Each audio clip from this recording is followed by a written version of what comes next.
you are able to do exceedingly abundantly, far above all I could ask or think, believe. Yes, I believe. You say, I believe that you are able to do exceedingly abundantly, far above all I could ask or think. I am so excited because the Step Out TV shows are back live on T2I TV. And for those who don't know, Step Out is a series of interviews and motivational segments designed to bring the best out of you and your business. Therefore, we have the following TV programs. Our first TV program, which is our flagship program, dubbed Step Out with Oscar Bimpong, is designed to interview consultants, experts, talented people, and those doing exceptionally well in their communities.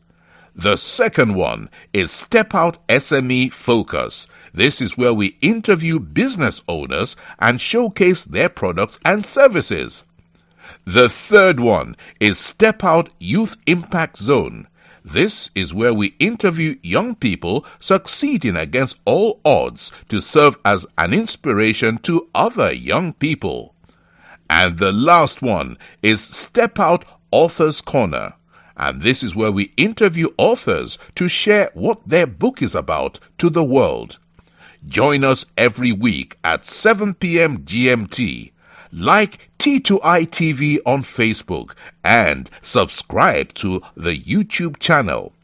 To advertise or for further information, do WhatsApp +44 759 1152 983 or +233 55 580 3924 or email info@traintoinspire.com. T2I TV. We engage, educate, enlighten, and empower. Welcome to another exciting edition of the Step Out Youth Impact Zone. And this is your regular host, Oscar Bimpong, always in the driving seat, taking you to your destination of success. It's Tuesday, and we have told you Tuesdays are dedicated for the young people of Africa and in diaspora. We have come to the conclusion that the continent and even in diaspora, young people don't have a voice, especially Black people. Nobody is giving them opportunity. Nobody is giving them the platform for them to share their views, for them to discuss pertinent topics, for them to learn the things that can shape their life, and for them to really have that freedom to really share their stories and also their visions to the world. And this is what the Step Out Youth Impact Zone has really brought to the young people of Africa and those in diaspora. These interviews are between people between the ages of 12 to 30 years, but from time to time, we also bring experts who are passionate about young people for them to come and share ideas that can help young people to grow. And today I've got one of those experts who are coming to talk about a pertinent topic about young people. Now, before I go on, I want to mention some few sponsors of this program. Now, this program is sponsored by Train to Inspire Consultancy. What I want you to understand that I am the founder of Train to Inspire Consultancy. And T2I TV UK is powered by Train to Inspire Consultancy. That is, it is your business training and consulting firm. It's for all your business training in the areas of leadership and management, customer service, sales and marketing, finance and accounting, change management. You can go to our website and see the different trainings that we do. We also work with different experts and consultants across the globe to provide training for your business. So we are really an anchor to even your business if you want to really sponsor this show or you want to come and advertise on this show. We are going to help you to develop your business as well. Now, it is also for your business startup, your business development, and also to help you to strategically position yourself in the marketplace. ALS Global Shipping and Logistics. That is your trusted import and export company based in Accra. ALS say if you are stranded at the port, call them and they will sort you out. Also, ZPay Ghana Limited. That is your remittance and mobile money company based in Ghana. They just launched their ZPay mobile money USSD code, which is *270#. They say join it to be part of the Freedom family. They are bringing change to the mobile money market in Ghana. Then the last one is Wheels for Sure. Wheels for Sure is a company based in the UK, and it's your car leasing for every credit. Wheels for Sure says it doesn't matter your credit score, your credit history. You can walk out of the garage with a car of your choice. And I think this is very amazing. A lot of people have been deprived of not getting the car of their choice just because they don't have a very good credit. But with Wheels for Sure, they say you are assured of any car of your choice. Now, when you call them, don't forget to quote T2I 2020 for you to get a good deal. And that means that it is coming from T2I TV UK. Now, if you want to contact any of our sponsors, their telephone numbers and their details are scrolling on the screen. Just get them and contact them. Also, if you want to sponsor any of our shows, you are more than welcome to also take the number there and contact us. Now, I want you to understand that this platform is for Africa and it's an educational hub for the people of Africa and those in diaspora. Also, if you want to support this platform, you are free to do so. You say, Oscar, you are doing a good job. We want to support this platform for it to grow. You are more than welcome to do it. Sometimes we don't support platforms like this. We rather like to support the one that gives gossip and also fake news. But this one is an educational hub where we have got the heart of young people. We have got young people at heart. So we will be glad if you want to really be part of this family to support or to sponsor any of our programs or to advertise. Now, let me go straight to business. Who do I have on the hot seat on the Step Out Youth Impact Zone? I have known this man for some years now. Let me give you a background to it. One day, we started a new FM station. I was the manager of that FM station, and we were looking for people who are talented, that even if you don't have any idea about radio, we were ready to train you for you to host a show on that radio station. And this man contacted me, and the rest we say is history. Because of that, he has really moved his agenda in terms of ministry, in terms of impacting young people on a different scale. And this is what we talk about, that people come into your life and they bring change. He has also impacted my life since I've met him. And who is this man I'm talking too much about? He is a teacher, he's an industrial mathematician, and he's a minister of the gospel. He is in the person of Kolade Akin. Please welcome to Step Out Youth Impact Zone, and you are live on T2I TV UK.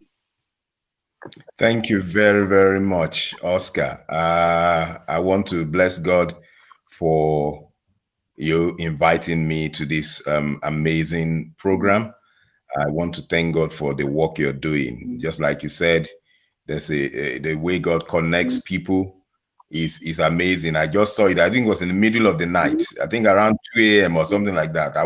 I just saw the notice. Do you want to be on radio or something like that? I said, this sounds like something. Yeah. Who is this man? Let me contact him.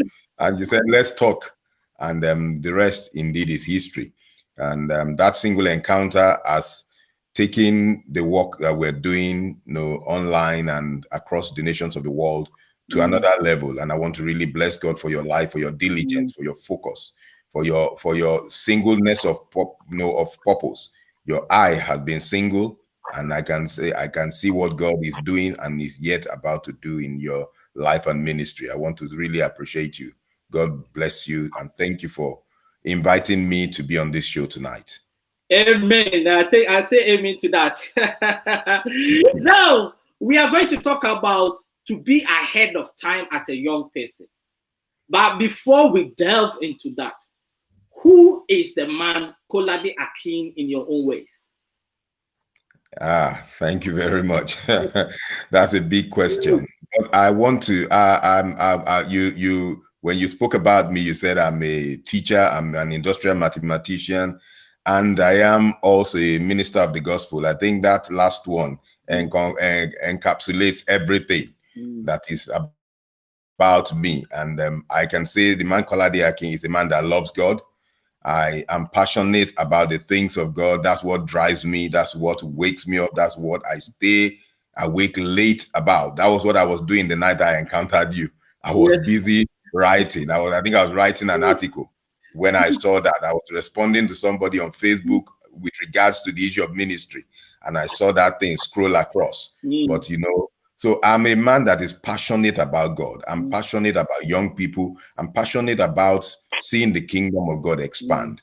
And seeing it expand is not just opening churches. It's anywhere I find my feet, whether it's in the marketplace, whether it's in the in the shop, whether I'm traveling on the plane, on the train. I just want to see God touch lives.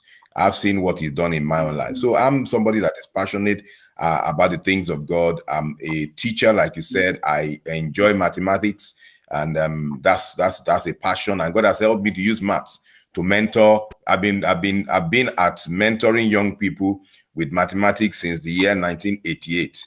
So wow. I'm not new to maths. Yeah. But when I started, I didn't know I was going to teach. I just did it out of a necessity that, listen, we don't have money at home. What can I do with this garage? Let me start a home lesson.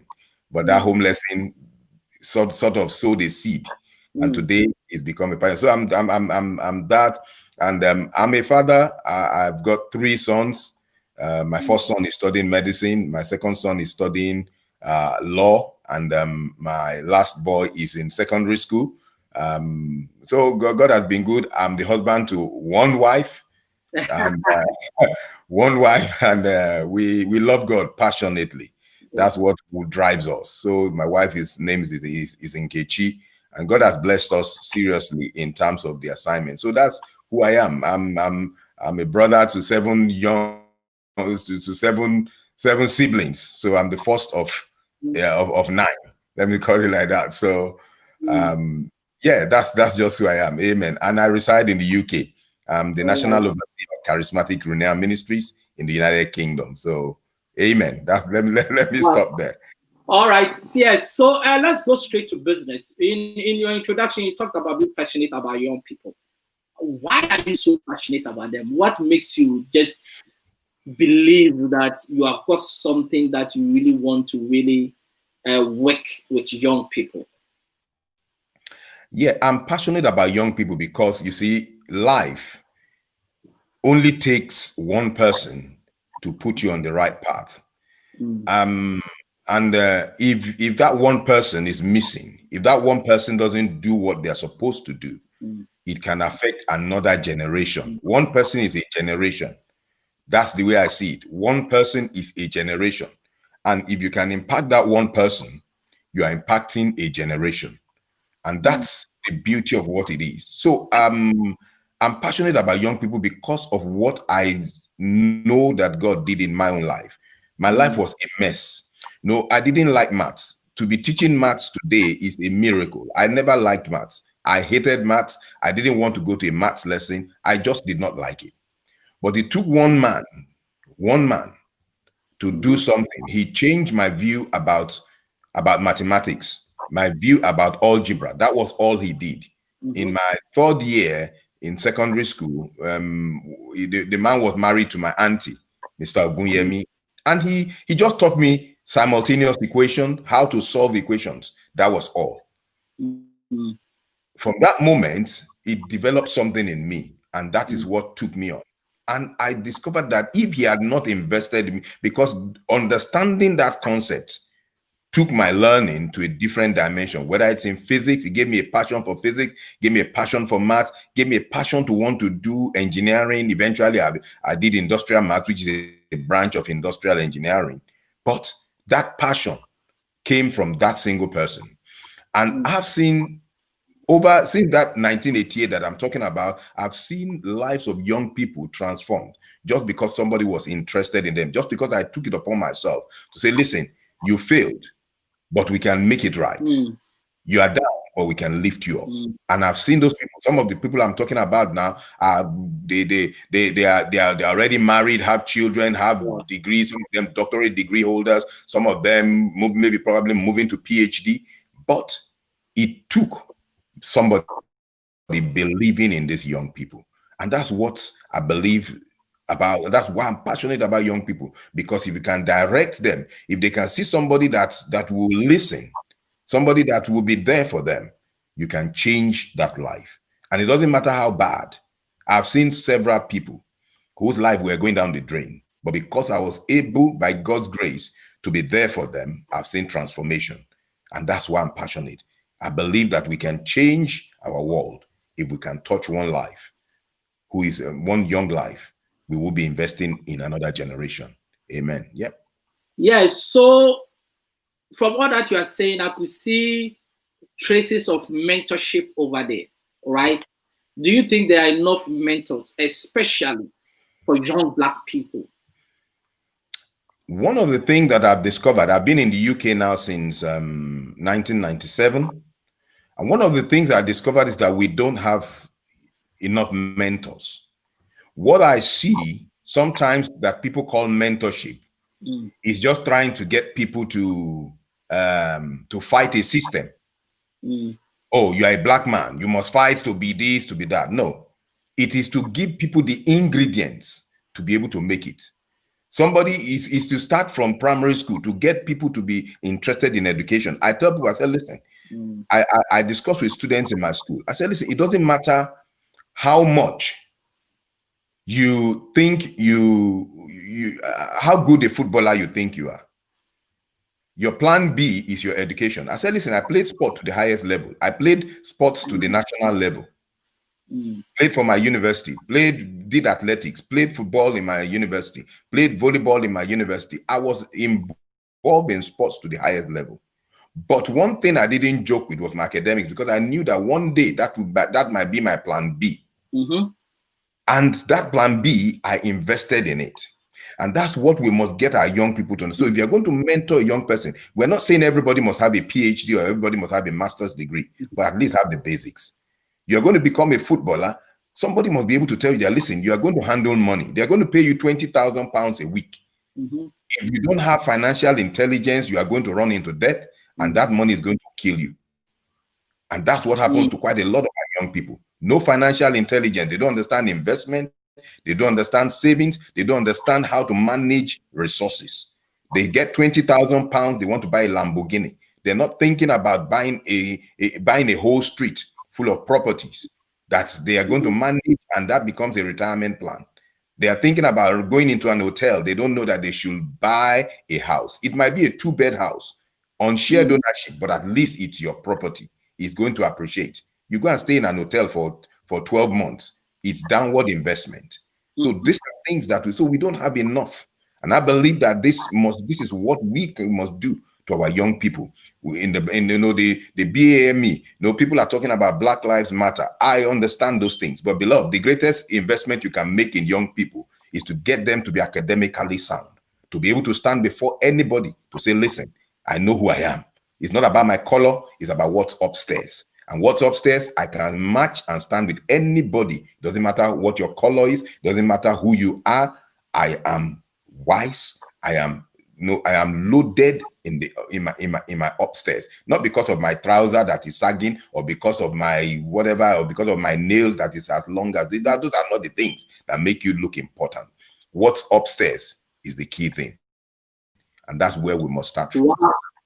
Wow, it's quite interesting from what you are saying, and it's like you are talking about Black Lives Matter. But I always say that Black Lives Matter is good, but Black Lives Matter without economic empowerment and knowledge can still be useless, isn't it? Yeah. Yeah. Without any economic empowerment, we are just joking.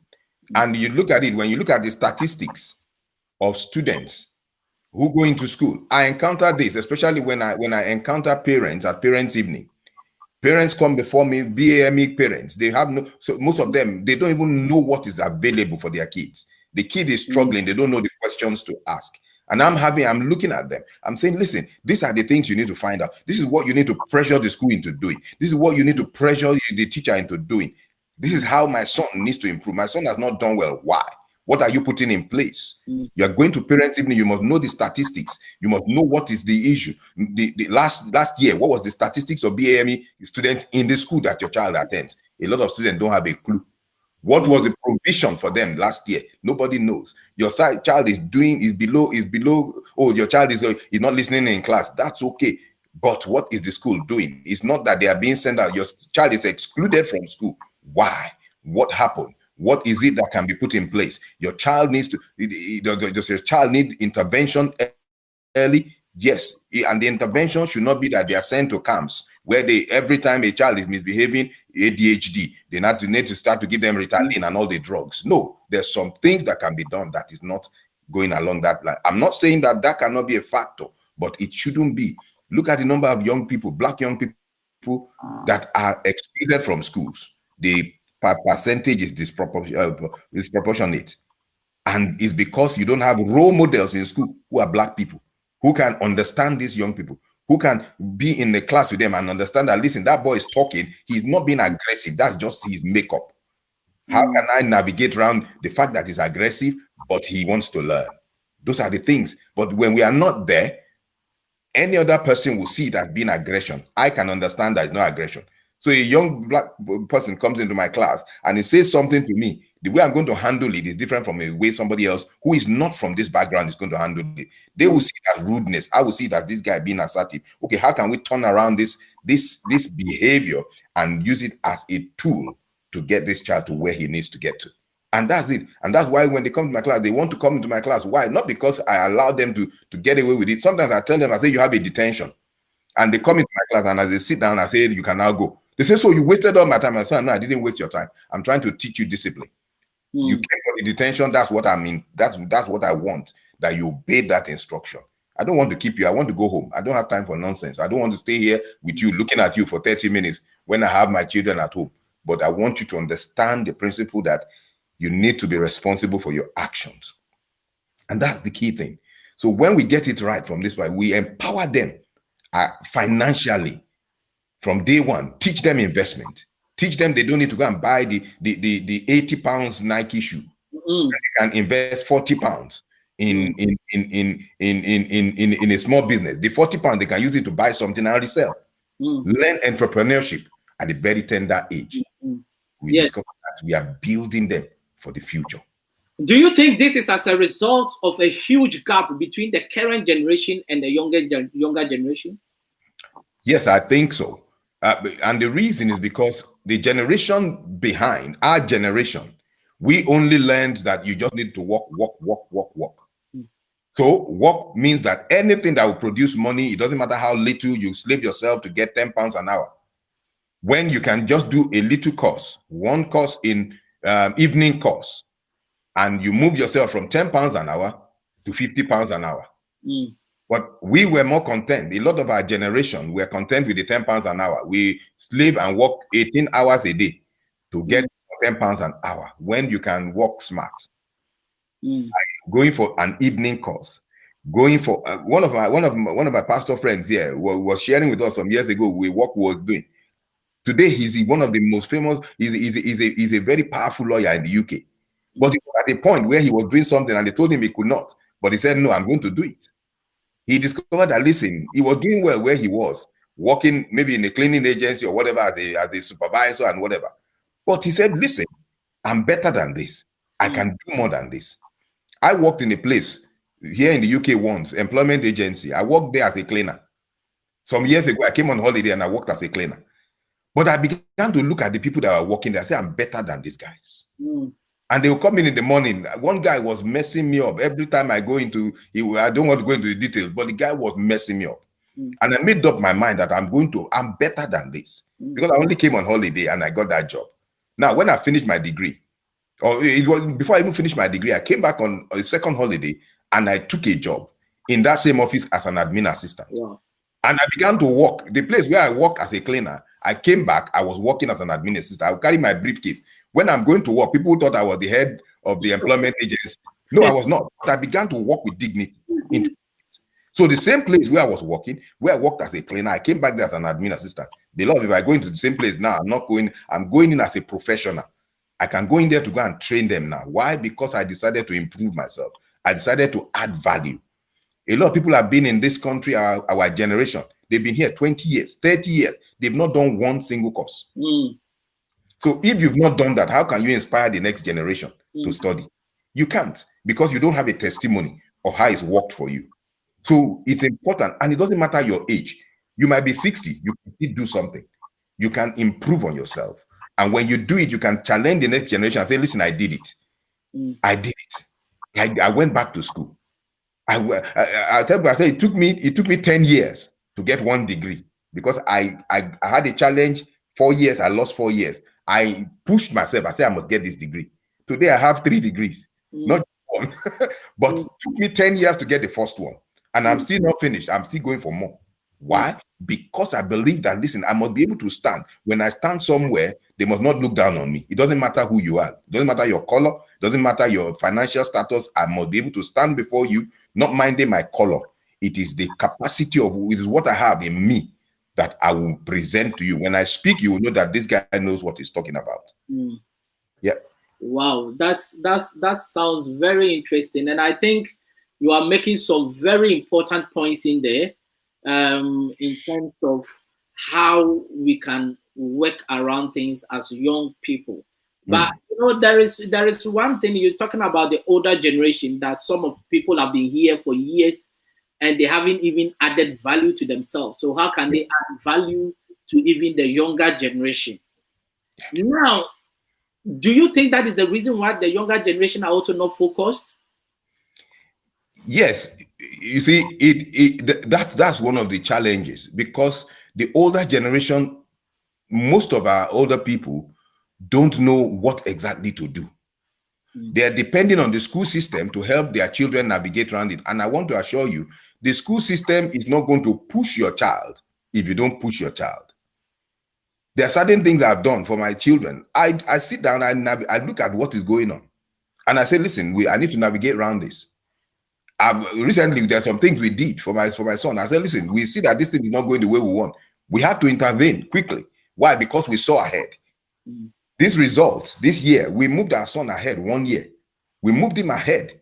We didn't, somehow we saw, almost like we saw that, listen, things were not going the way we wanted to go. We moved him ahead. This result, he moved ahead of this current result now. He's not caught up in this climate, because we saw 1 year ahead. So we moved him out of that system before this time came. Why? Because we are learned. We sat down, myself and my wife, and we looked at the scenario and said, no, if we allow this to go this way, it might not be the way we want it to. Let's intervene. Let's carve out a different path. And today, it's paid off. So he's not, whether the results, whether they are doing algorithm or they are not doing algorithm, he escaped that scenario. He's now gotten into his full course without going through that pressure, because we saw 1 year ahead. Why did we get there? Because my wife was in the system. I was in the system. So we've been able to navigate and say, okay, this is what the system is showing. We can beat this system. And that's what we did. 1 year ahead. We were 1 year ahead of the COVID-19. So we moved 1 year ahead. So today we look back and we say, wow, how did we get here? It was because we saw ahead. That we didn't know it was going to be this. We didn't know there was going to be a challenge, but we saw the trend of the exam, the way my son was studying. I was saying, no, we don't think this boy is doing it the way we wanted to do it. What can we do to intervene quickly? And we did the intervention, and today he's moved into his course without having to go through, whether it is B.Tech or it is A-level, we just went ahead of that. So that's the key thing. So, but if we were not in the system, we will not know. My wife had gone to the school he's going to, and she said, okay, this is what you can do. We can go to this school and do it this way. And we went in a different direction. So that's the key thing. We must be able to see. So if you have not gone through the system, you don't know what to do. So if you don't know, then you must begin to find out. I share some things with parents when they come. Your child leaves primary school with a target grade. Whatever result your child gets in primary school in this country is used as a target for what they expect the child to get at the end of your year 11. That's the system here. Now, if a child has messed up in primary school, that becomes a target. Now, if that child is so a child that got a level 4, let's say level 4 in primary school, he will be expected to get maybe a level 5 at maths and all his other subjects. That's his target grade. Now, if a child is getting level 5, or let's say he's getting a level 4, that's what they are going to be watching. So the moment you get to level 4, the school has done their job. Now, even if his target grade is for him to fail, they will still, once you hit that target and you are not really pushing yourself, there's no major problem, because at the end of the year, you have met that target. But you as a parent must say, my child will leave secondary school with a level 3. No way. What is level 4 for? What is level 5, 6, 7, 8, 9? My child must get a level 9. You must begin to go to the school and say, my child cannot leave this school with level 5. What must he do to move from level 3 to level 5? What do I need to do? Do I need to provide tuition? Do I need to get an extra teacher? Do I need to, for him, can you give him some extra work? Can you give him extra homework? You need to push so that your child doesn't end up, because when the child finishes his GCSE, if he gets level 3 as his target, as far as the school is concerned, they've added, or he manages to get a level 4, they've met his target, or he's exceeded the target. So they will show you green on your result, but that child has failed. He can't get into sixth form. He can't get the proper degree because he doesn't have the capacity. He doesn't have the result to move to that next level. So you must find it. You must push to make sure that child gets what he needs to succeed. Tell me about young priorities of young people of today.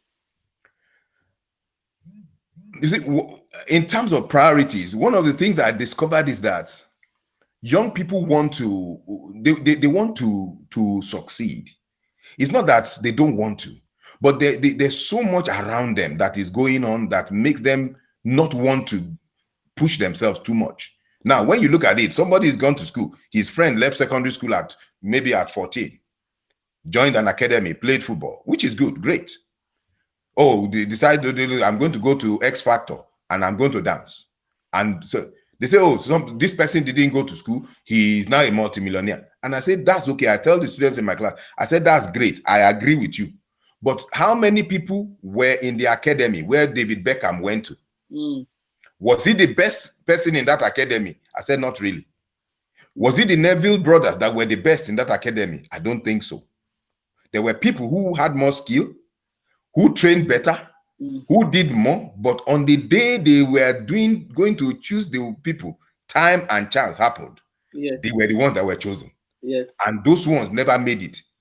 Look at the guy who, if you read the story of Ronaldo, the guy who allowed Ronaldo to score the goal that put him where he is today. The guy, he said, if I had pushed myself, I would not make it. And Ronaldo would not have made it. Time and chance. So some people will make it. It's not everybody. So out of maybe 100, maybe one, you don't want to now pitch your tent in that basket when you have a place where you can spread your tentacles. If football doesn't work, I tell people, somebody say I want to do sports. I say that's okay, but can you think about being being an agent? Can you go and study to be an agent, so that in case it doesn't work out, being a footballer, you've studied. You can be a football agent. You can be somebody who studies law. So he said, I want to study law, but I want to go into. I said, why can't you study law that has to do with sports? You are the one representing the sportsmen. You are the one that is dealing with their finances. Go and study accountancy and zone into sports, so you can be in that area. You are still in the game, but you are now the one. I said the agent that brought Paul Pogba to Man U. He got almost half of the 98 million in his pocket. Pogba will have to train every morning to get money. The guy sits in his office and just moves pen and paper, and he's making millions. I said, that is a man that he knew that he couldn't play football. He began to engage his brain. You must engage yourself. So priorities is that people must know that, listen, it's not just only just playing games and all the other things, wasting time, being on the phone 24/7. The phone is a tool that can be used to make money. Why are you not making money on it? Look for something to do. Do something that will produce, so that as you are playing on it, it is giving you residual income. Money is coming in every week, every day, every month. Something is coming in. So it is that placing priority that at least I'm going to succeed. They must push themselves. In school, they must push themselves.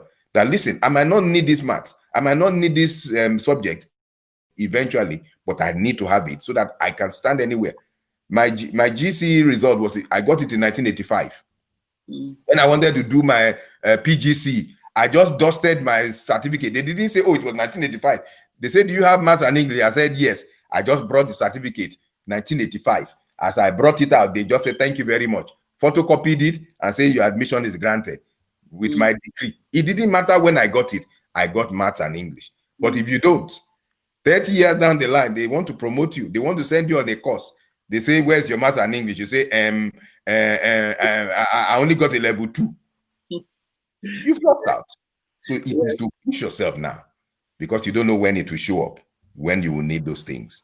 Exactly. And that one even brings me to the fact of distractions. There are so many distractions that is really impeding the progress of young people in our generation, isn't it? Yeah. There's so many distractions. And one of the things is that we as parents don't help matters. A lot of parents know, because we are not available. Let me be very, very blunt. A lot of parents are not available because, yes, we want to help them. We want to get them to have all the resources. We are at work. So to be able to cover that aspect of it, we get them all the gadgets that keep them distracted so they don't notice you are not there. No, you must be there. You see, when my sons were growing up, one of the things we made, me and my wife, we made sure that, listen, one of us must always be at home. One of us must always be at home. Both of us cannot be out. So if I'm out at night, my wife is home. If she's out at night, I'm at home. One of us must be there.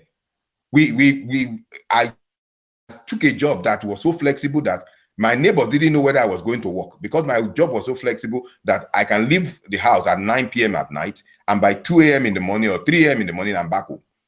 But my wife is at home. So they see my car in the evening. By the morning, they wake up again, my car is still there. But I've gone to work, I've come back. I can drop my kids at school in the morning. I can come back and pick them. Even when I work during the day, I drop them in school, go to work. When it's time to pick them, I drive back. It doesn't matter the distance. I was living in Basildon. I would go and do work in Hemel Hempstead. I would drive back to pick them, settle them at home, wait for my wife to come back. When she comes, I go back to work. Why? Because I wanted to be part of what they were doing. So it is that aspect of it. You must be available. Don't give them what will distract them. Put them on Cartoon Network from morning to night. You are not increasing their value. Give them things to do. Let them learn coding. Let them learn things. Let them learn how to play an instrument. Let them learn something that, even if they are going to be distracted, let it be something that can add value to them. Really, really important. So we shouldn't provide those things. When people were buying PS2, when people were buying PS1, when my kids were growing up, I refused to buy PS1. When everybody was buying PS2, and then in their school, they started to give them PS2 at break, and my kids are now bought PS1. So that they will not think that daddy cannot afford PS1 or PS, I can afford it, but I don't want you to be hooked on it. So when everybody was buying PS3, I bought them PS2. So, but I had to choose the games. We will sit down, we will analyze the game, we will check it, we will do the review and see that this one is going to add value to you, or this one, we will buy sports games where I know that, okay, the hand-eye coordination thing is important, but I will not let them just stay on it, unnecessarily waste their life. Some people, they are on games from morning to night. On the phone, they're on games. Before I bought them phone, it took a while. So it's important that we get those things. Don't give them the thing. Buy books for them. Let them read. Don't give them books on Kindle. Buy proper books. Because my last boy, he's so tricky. If I give him Kindle to read like this, he has programmed some game in some folder. So you think he's reading, next thing he has gone on game. So I said, no, you are not. You are more tricky than me. So I give you proper book. read. So you can read a full book. In that one, there's no game you can hide inside the book. Wow. You have to read. Wow. And it's developed a liking for reading. Wow.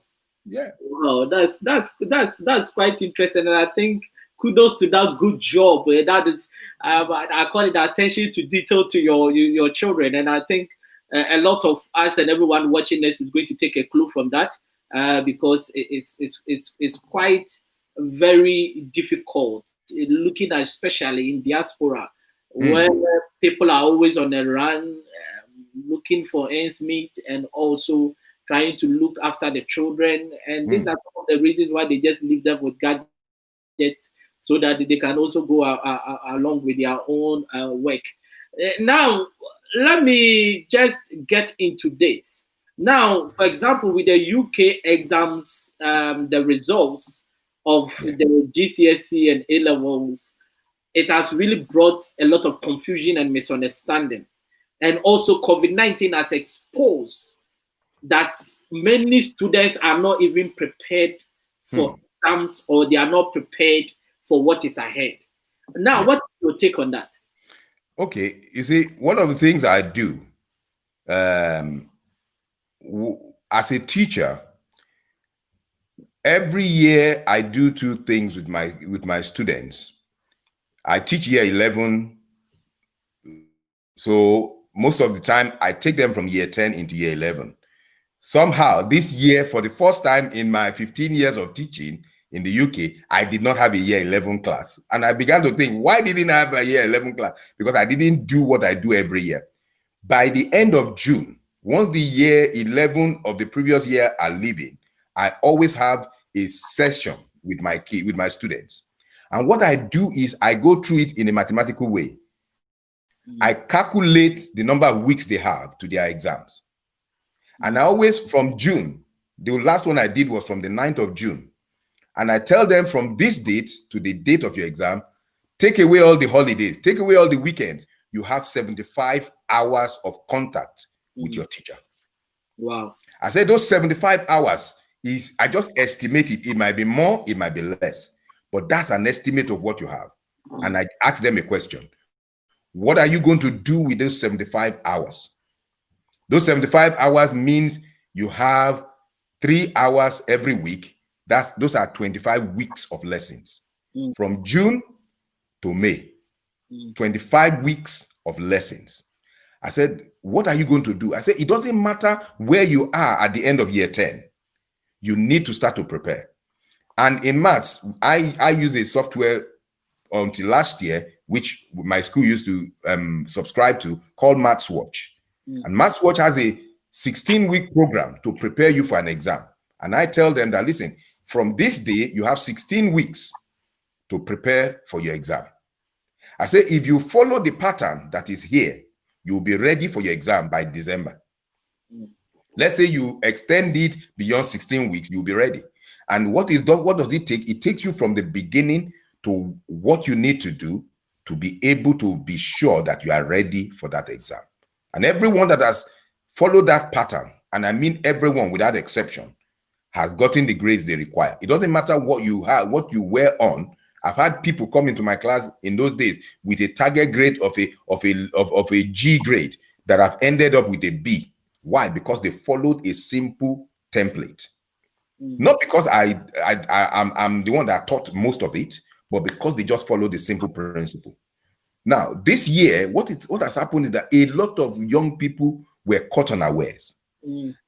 I told my year 10 last year before they left, because I didn't know I was not going to have them this year, the same thing. I said, listen, you don't have time. You don't know how life will pan out. Prepare yourself. Don't think about that you have tomorrow. And that's what has happened. People can blame the government. People can say all manner of things. But you see, some people will have found themselves in a situation that they could have avoided. I'm not saying everyone. But when you look at teacher assessment, it's based on what you have done. Now, a kid that has not been serious will find himself in trouble. Now, not because they might not have had the capability to pass the exam if they sat the exam, but they didn't produce anything within that time frame when they were supposed to show that they could do it. So it's important to prepare ahead. Parents must be on their kids' case. Holiday time, yes, it's holiday. They say, oh, it's holiday, I want to chill out.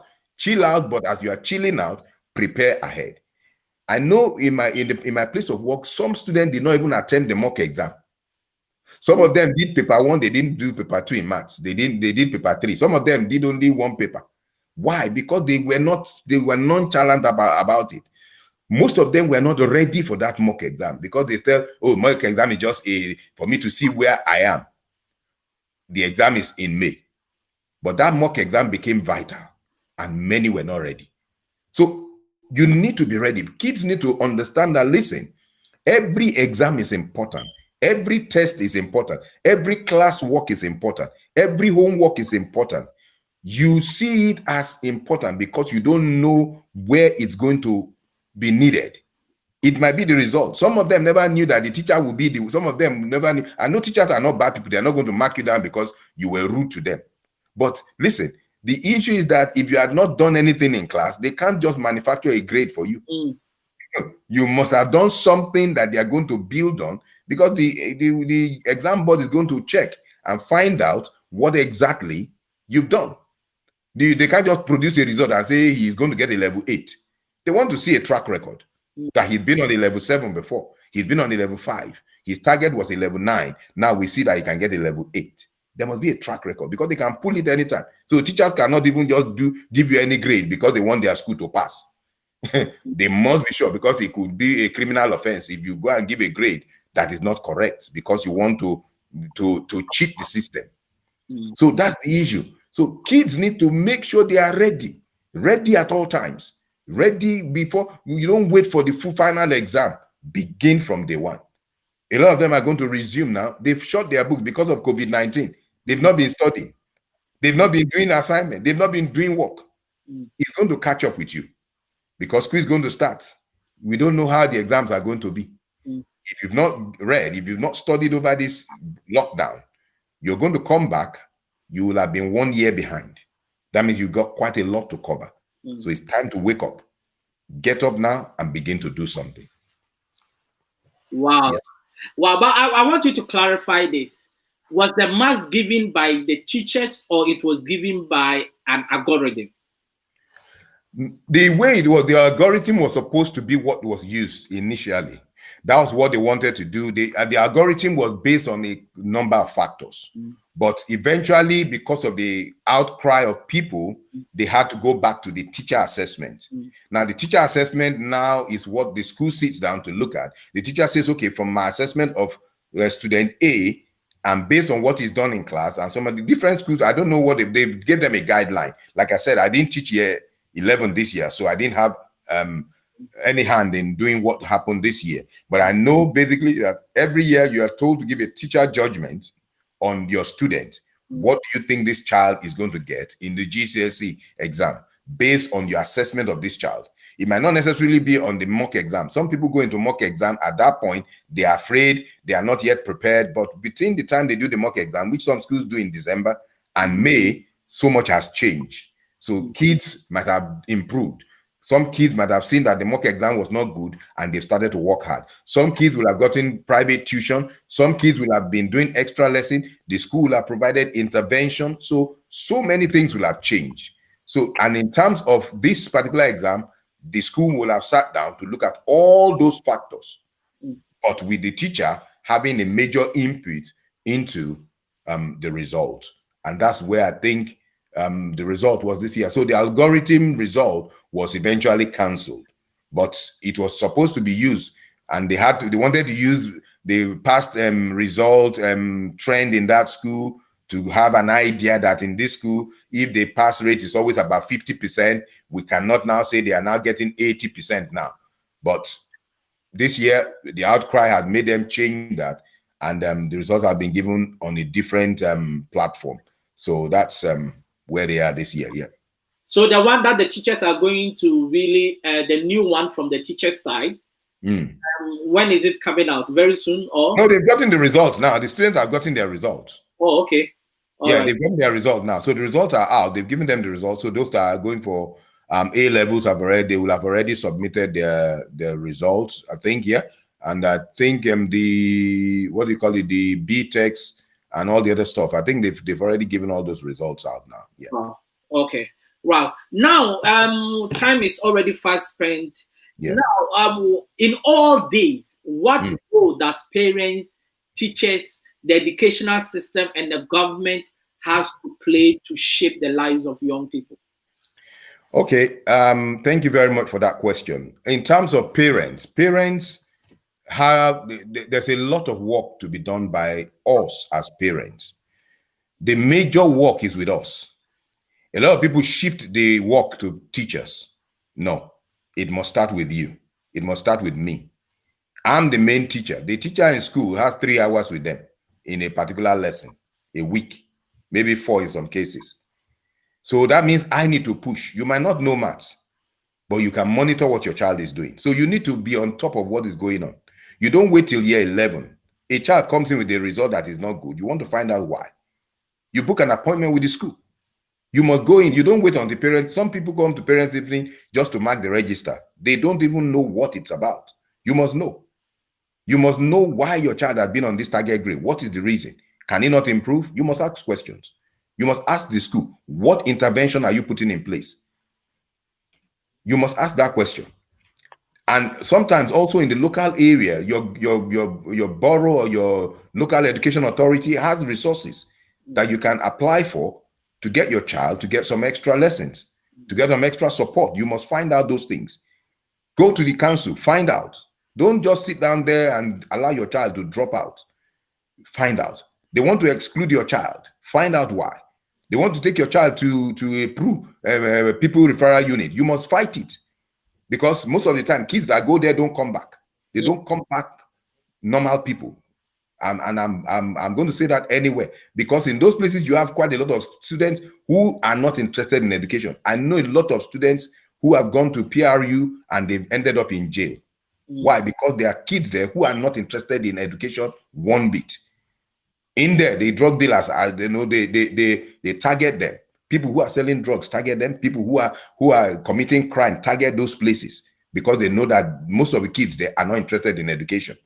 So once they go in there, most of them don't come back, especially our black young people. You can't allow your child to go there. So you must make sure before it gets to that point, you provided intervention. So make sure you are on top of it. Don't leave your child to go to school. You must be sure your child gets to school. You must be sure your child is listening in class. If they're not, you do it very early. Primary school, you start. You don't wait until the child. An adage in my place says that if you are going to tie a palm frond, you tie it when it is wet. If it becomes dry and you try to tie it, it will break. A lot of people are trying to tie their children, the palm frond, and it is now dry. Their child are formed. They are now so when you try it, you break it. You don't want to get to that point. Do it early. Do it in primary school. Your child misbehaves in primary school. Don't just go there to go and fight the teacher. You might confront the teacher when you get home, sit your child down and tell your child, listen, this should not happen again. You must be bold. You must be ready to confront your child. Don't always be why did you say that to my child? Some people are so excited to come and confront teachers in school, rather than listen, what could my child have done? Why would my child insult a teacher? Why would my child tell the teacher to F off, and you are coming with your suit and tie and you want to come and attack a teacher? No. Why would your child? What will make a child open his mouth to say a rude thing to a teacher? No. Let's be honest here. It is in discipline on the highest level. It doesn't matter what the teacher did. The teacher is the teacher. You deal with it from that point. No, so it's really, really important. So these parents are there. Teachers must help kids as well. Don't look at the child, especially our young black people. Some of them are coming from different homes. Some homes there's no father, so they come in broken. They come in angry. You can understand that. How can you help them? Encourage them. Be involved. Find out what's going on. Don't just see them as being aggressive. They're aggressive because something happened somewhere. And if that happened to you too, you'll be aggressive. So find out. Talk to them. Look for ways. I see a lot of teachers, sometimes things happen like that. Before they know it, a child coming into their class, they are like, oh, that boy, we heard about him. He comes in, he just looks back, they say, out of my class. The child gets aggressive, gets annoyed. And before you know it, what's happening, they've excluded that child from the school because of an incident that could just have been overlooked, because of an incident that could have been handled differently. But because of the perception that you are black, you must be aggressive, the way it's dealt with is different. So teachers must help. The educational system must help as well. Provide platforms for young people, black young people, to be able to grow, to be able to, there's a different way they learn. You must find it out. Black young people might not learn like a Caucasian and like an Asian kid. And that's the reality, because we've got a different makeup. Find that out. Some of the research that is done doesn't include us. So they do the research, it doesn't include us. Our learning style, they say, oh, the learning style is this and that. Does that apply to us? My learning style is different. I've looked at all the learning style. They say you must be melancholic, all of them doesn't work for me. I learn differently. When I was in school, everybody will read from morning, they will read in the evening. I go and sleep. 7 o'clock, I get into the place, I read till 6 in the morning. That was my way of reading. Now, you want to put me in a box and say I have to read in the evening. I can't. If it's not 7 o'clock in the evening, 8 o'clock in the evening, I can't read. So I read till the morning. And I sleep for 2 hours, 3 hours in those days, and then I'm back in class. But that's my method. Now, you now say you want to box me in. It's not going to work for me. So learn about us. We are different. Learn about what makes us, get off the lead, and try and see how you can manage it so that it doesn't get out of hand. And in terms of the government must put resources into black communities. And it's not this one that they are, get them to be doing dance group all over the place. No, give them skills, give them things that they are going to use. Let them value education. Give them a platform to see that education is good. And when I talk about education, it's not just education in terms of maths and English. Education in terms of dealing with anger. Dealing with anger from a very small age, dealing with breakdown in the home. How do they handle this thing? A young boy, age 2, is already the only man in the house. He's the man in the house. You want him to now come to school, and you are talking to him when he's controlling all the sisters. He's age 2, age 3. He's already in charge. He tells his sister, if you open the door, I will smash your face. At age 2. Why? Because he's the man in the house. He's come to the understanding that he's the man. Now you now want him to now come to school, and the teacher is telling him that you shouldn't go out, or you should go out of the class. He will resist. So you need to now look at, how can I manage this young man? Where he's coming from, maybe there's no law and order. How can we manage him so that he begins to understand that there's a way to do things? The government must put resources into those things to get our young people from a very tender age, to build them up. And you must use the black people. Important. You must use black people. You can't come and bring somebody who is not in my skin. I'm from Africa. I know what challenges I face coming to entering into the UK. Even now, when I talk in some places, they say I can't understand you. Okay, but that's who I am. But somebody who is come from another country in Europe is speaking. Even in the UK here, when I came here, if somebody from some part of the UK speak, I can't understand the word. And they say he's speaking English. I say, is that English? I say, I don't understand. But so I understand the challenges I faced to be able to get in. So you must provide those platforms. If I had a black person to come in and say, okay, this is how to navigate around this, this is what to do, this is what to do, it will have been better for me at that early stage. For young people, bring somebody who is black, people who have been in the system, people who have gone through challenges. Somebody's coming from Africa, he's coming into the system. Bring people who have come from Africa, face the challenges he's facing, to help mentor him. Somebody's coming from this place, bring them in. And we'll see that we'll do a great job for these young people. Wow, this is quite interesting. And trust me, I've loved every single bit of today's discussion. And I know a lot of people that are watching us are also going to be blessed, because trust me, this is what we need in our community. These are some of the conversations that we need for us to grow as Black people across the globe. And I know that there's more that all of us can do to really help young Black people. The stereotyping, the challenges they face, all the abuse, and also how they have been neglected. All of us coming together collectively can help really help young people. Today, I saw a video where a young black guy was chasing another young black guy on the streets of London holding a knife. And these are some of the disheartening images that it makes it seem that we are not responsible. How can we be responsible? By making sure that some of these things are really taken out from our communities for people to even take us serious. Because if these things continue, then it means that they will not take us serious. And when you look at black on black crime, it's really destroying a lot of families. It is destroying our communities. And how can we continue to really demand more from the government when we are not even covering the fundamentals in our home in terms of raising our children the way they have to be raised? So, Apostle Kolade Akin, I really want to thank you for coming on the show. I know that anytime we call upon you, you'll be blessed. You'll come and bless us once again. Thank you very much. It's a privilege. I really appreciate this opportunity, and I'm so blessed to be here tonight. Thank you very, very much. I don't take this for granted.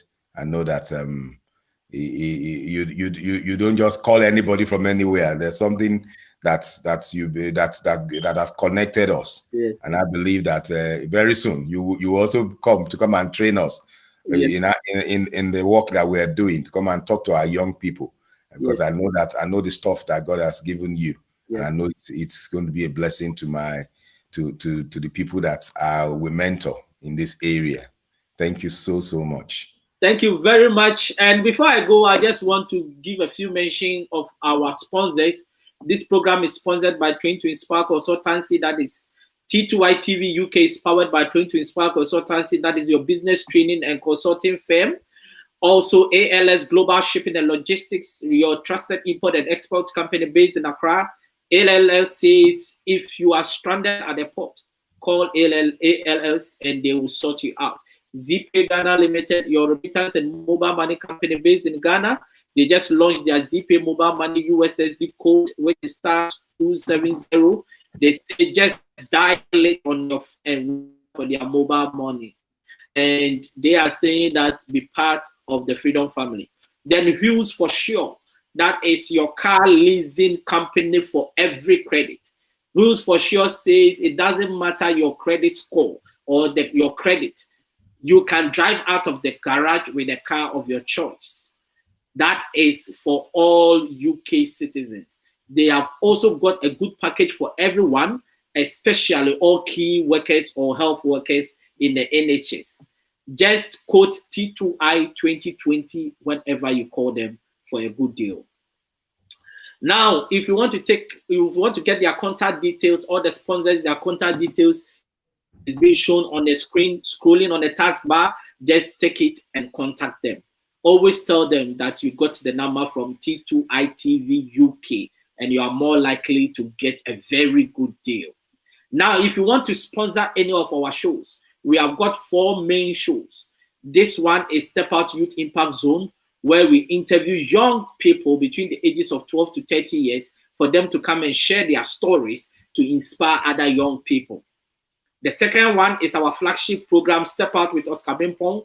That is where we interview experts, consultants, and people doing exceptionally well in their communities, and also talented people. Now, the third one is Step Out Author's Corner. Have you written a book that you want to share what the book is all about with the world? You are welcome to do so. And the last one is what we call Step Out SME Focus. This is where we interview business owners and showcase their products and services. Now, if you want to sponsor any of these shows, you are more than welcome to do so. Our telephone number is scrolling on the screen. That is the telephone number for Train to Inspire Consultancy or T2I TV UK. You can contact us, WhatsApp us, and we can talk. I always say this: if you cannot go into main media, come to us, and we are going to grow with your business. Also, if you want to support this platform, act from your own will, because we want to move this platform to the next level. You are more than welcome to support this platform. Supporting this platform can be your knowledge, it can be your resources, it can be your money. because we want to build a hub that every young person across the globe can have access to, not just for only Ghanaians or Nigerians or Gambians or young people in diaspora, but everyone across the globe. And it's so much interesting. Like next week, I'm interviewing a young lady who is in the medical school in the UK, and she's coming to share her story on the Step Out Youth Impact Zone. The following week, I'm interviewing somebody from the Gambia. We are just going, so we need more support, and we cannot do it alone. Also, I will encourage anybody watching us to share this to other platforms and tell people about this platform so that we can grow this platform together. We want to build a hub where we share our own stories. We have left our stories to be told by other people or other races for far too long. We cannot count on them anymore. We need to do it ourselves. And for us to do ourselves, we need your support as well. So it's been wonderful having Apostle Kolade Akin on the show. And please, your last word to anyone that has been watching us. Thank you very much. I just want to encourage our young people. I want to encourage you to know that, listen, you can make it. I told you while I was sharing earlier, it took me 10 years to get my first degree. But today, I have a bachelor's degree. I have 2 postgraduate degrees. No, and I'm still working. I'm planning to go back to school in September to pursue another degree. Why? Because you see, once the foundation is built, you can build on it. I'm working, I'm doing all that, but I can still study, and I'm not slowing down. So believe in yourself. Know that, listen, there's no limit to what you can get. There's no limit to how high you can go. There's no limit to how far you can get. So wake up, arise. Wake up from where you are. You might be down on the ground. It might be that your GCSE result was not good. Please don't give up. My GCSE result was horrible, but I pushed myself to get it right. And today I can look back and say, wow, something good came out of pushing myself. Nobody handed it to me. I had to do something. So as you do that, I believe that God will help you. You will make it. You are wired to make it. You were not wired for failure. So don't give up. Don't let anybody tell you you go and commit suicide. No, you don't need to. Tomorrow is going to be a brighter day. God bless you. Wow, wow. And also, thank you very much. And we really thank you for really spending your precious time with us. And I say, God will bless you. And I believe that anytime we call upon you, you will come and really share knowledge with us. Yeah, that's for sure. You know that any day, anytime I'm available. Wow. Thank you very much. And if you are watching us for the first time, we want you to like our page on Facebook and also on YouTube. This program is broadcasted live on Facebook and YouTube at the same time. So sometimes if you miss the Facebook one, you will get notification on YouTube for you to join us. And don't miss it. This is the kind of discussions we are having. We are always here every Tuesday, Thursday, and Saturday. On Thursday, I've got a lady that is coming on the show to come and talk about Africa Renaissance. And it's going to be an amazing discussion. You can't miss it. And that is what we want to bring to you. We want you to understand that we can do it as Africans. We can do it as Black people. Anybody that cares to learn, this platform is for you. It's not only for Africans, it's for everybody. It's a knowledge hub. It's an education hub where each and everyone can learn. So stay blessed. We are coming live Thursday, same time, 7 p.m. GMT, 8 p.m. UK time, and also 3 p.m. USA Eastern time. Thank you very much, and see all of you soon. God richly bless you. Bye. Bye.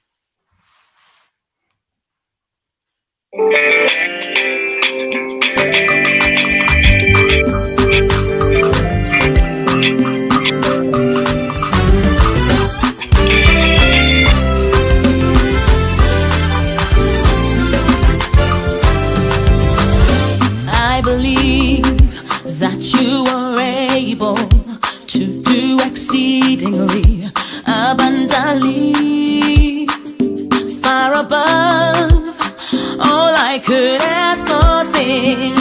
Believe, yes, I believe. You say, I believe that you are able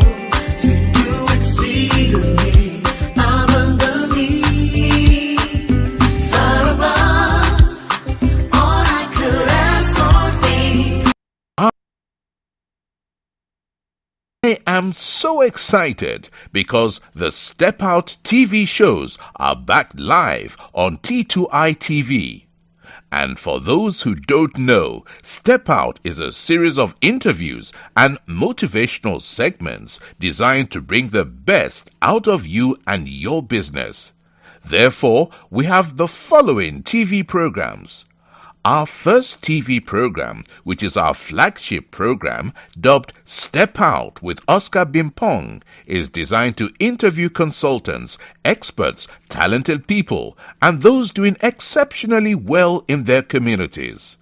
The second one is Step Out SME Focus. This is where we interview business owners and showcase their products and services.